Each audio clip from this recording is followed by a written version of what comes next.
A leaky faucet or dripping shower head is one of the most common and annoying home repairs. The constant drip wastes water, drives up your utility bills, and can even cause long-term damage. The good news? Most leaks are easy to fix with just a few tools and a little know-how. Here's how to stop those drips for good. Let's start with faucets. The first step is to identify the type you have: compression, ball, cartridge, or ceramic disc. Each one controls water flow differently, but all leaks come from worn-out parts like washers or seals. Begin by turning off the water supply under the sink. Then, plug the drain so you don't lose any small parts. Next, remove the handle, usually held in place by a screw, and carefully take apart the faucet body. If you have a compression faucet, which has separate hot and cold handles, the usual culprit is a worn rubber washer.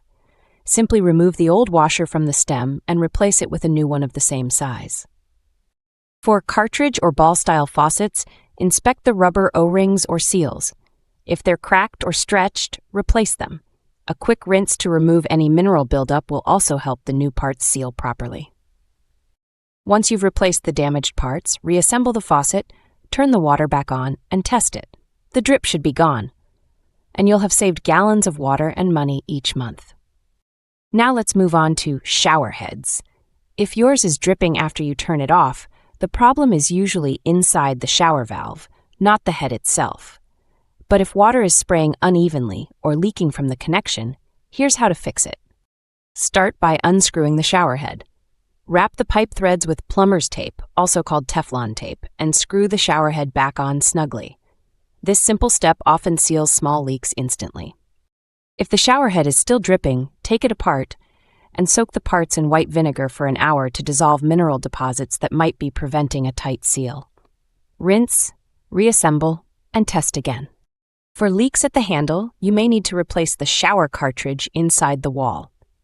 Shut off the water, remove the handle, and pull out the cartridge using pliers. Take it to the hardware store to find an exact replacement, then reinstall it with new rubber O-rings. A few pro tips: always turn off the water before disassembling anything. Keep a towel nearby to catch drips and take photos as you go so reassembly is easier. Use only gentle pressure when tightening parts. Over-tightening can cause new leaks. Finally, consider installing aerators and low-flow shower heads to save water and energy without sacrificing pressure. They're simple upgrades that pay for themselves quickly. Fixing a leaky faucet or shower head takes less than an hour, but the payoff is huge: quieter nights, lower bills, and a greener home. Once you do it once, you'll never call a plumber for this repair again.